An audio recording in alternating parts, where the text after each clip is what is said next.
নমস্কার ফ্রেন্ডস, সবাইকে সাহাস cooking blog চ্যানেলে স্বাগতম। আজকে আমি বানিয়ে দেখাবো বাসায় আমি কিভাবে কেক তৈরি করে থাকি। তো পুরো ভিডিওটি দেখতে থাকুন।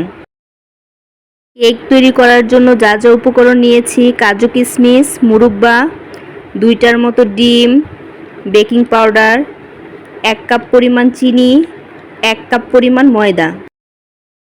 প্রথমে একটি বোলে 2টার মতো ডিম ভেঙে নেব।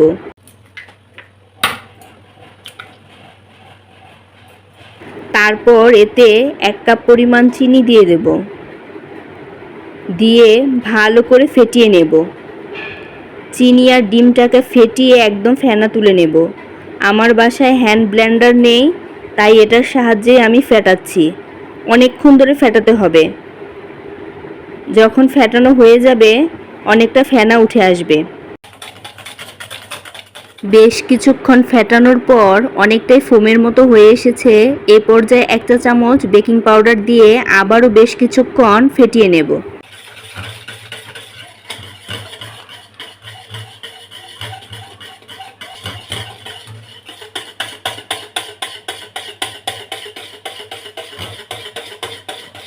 এবার ফেটানো হয়ে গেছে।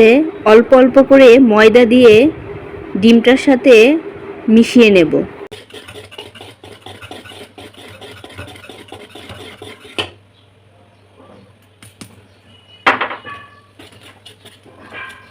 একদম ভালো করে মিশাতে হবে যাতে কোনো দানা না থাকে।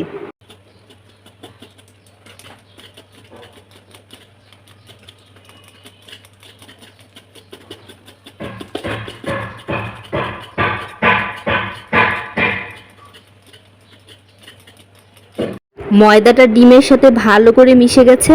এই পর্যায়ে রান্নার সয়াবিন তেল দিয়ে দেব, দিয়ে আবারও বেশ কিছুক্ষণ ভালো করে ফেটিয়ে নেব।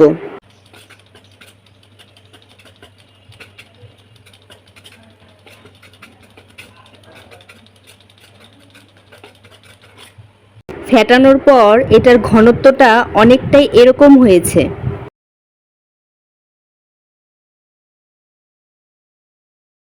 এমনভাবে ফেটাতে হবে যাতে কোনো লাম্পস না থাকে। তারপর একটি সসপ্যানে রান্নার সয়াবিন তেল দিয়ে সসপ্যানটার গায়ে ভালো করে মাখিয়ে দিতে হবে। এবার একটি পেপার বিছিয়ে দিতে হবে। পেপারের উপর কেকের পুরো মিশ্রণটা ঢেলে দিতে হবে। সসপ্যানটাকে একটু উপর থেকে ঝাঁকিয়ে দিতে হবে যাতে বাবলসগুলো বের হয়ে আসে। উপর থেকে কাজু কিশমিশ মুরব্বা দিয়ে ঢাকনা দিয়ে ঢেকে দিতে হবে। কড়াইটাকে 10 মিনিট হাই হিটে গরম করে নিয়েছি। তারপর সসপ্যানটাকে বসিয়ে ঢাকনা দিয়ে চাপা দিয়ে দিয়েছি। এই পর্যায়ে চুলার আঁচটা মিডিয়াম টু লোতে করে 35 মিনিট বেক করব। 35 মিনিট পর চলে এসেছি। তো কেকটা হাত দিয়ে চেপে দেখাচ্ছি, পুরোপুরি হয়ে গেছে। কেকটা আমার বেক করা হয়ে গেছে। একটা প্লেটে নামিয়ে নেব।